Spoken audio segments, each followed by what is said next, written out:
Right, welcome to NBTV. We're live this week from Padstow down in Cornwall. Well, I've got a little story for you. This one's not about Rick Stein. There's an interesting little insight that will introduce this clip, because if you look here, just behind me, you'll see this is the queue at 7:30 on a Monday night for Stein's Fish and Chips. Okay, just look at it. It's like a football match is going on. Humongous queue. Let's go and look at what's happening in the rest of town. So it's a Monday evening in August, and the town is absolutely rammed. You can see we've got buskers, we've got ice cream vans, all sorts going on. Come look round here. The cafes are full, people are eating al fresco, all the balconies are open. The restaurants, if you look up round here, are all full also. All that is, except one. This is Custard. It's my favourite restaurant in the whole of Padstow, better even than Rick Stein. They do a fantastic breakfast, they do some great afternoon teas, their cakes are to die for. But tonight, on a Monday night in August, the peak season, Custard is closed.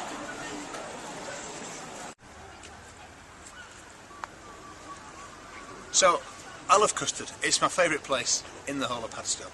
But commercially, they're bonkers. Let me tell you why.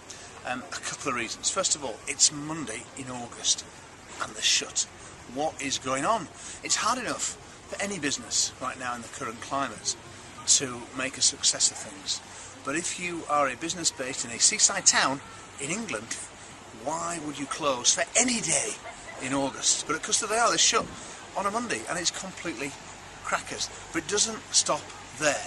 What got them an episode all of their own on NBTV is the second piece of commercial suicide, frankly, that I think they're committing. Because you see, yesterday, Sunday, we went for a very long walk, cliff-top walk, 7 or 8 miles, and it culminated here in Padstow.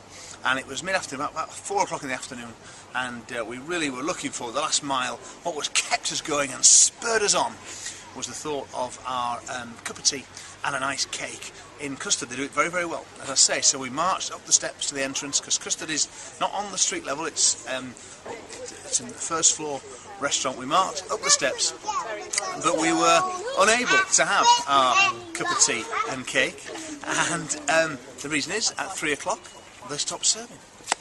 I said, well, why have you stopped serving? Oh, we need to prepare, they said, for evening meal. Bonkers. Now, I understand why the chef in the kitchen may need to do a bit of preparation for the evening meal, but we wanted a cup of tea and a slice of cake. It doesn't need a chef. Okay, the waitering staff could take care of that very easily for us. There were 6 of us. We'd have spent £5 or £6 each, plus a tip. It was probably £40 spend, but they turned us away at 4 o'clock because they were prepping for their evening meal. Just to be clear, and it's not that swanky a place. It's commercially naive and completely stupid.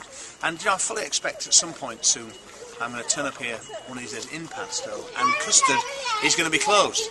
And that'll be really sad, because it's a great place. They do fantastic food both in the evenings, at lunchtime, and especially their breakfasts.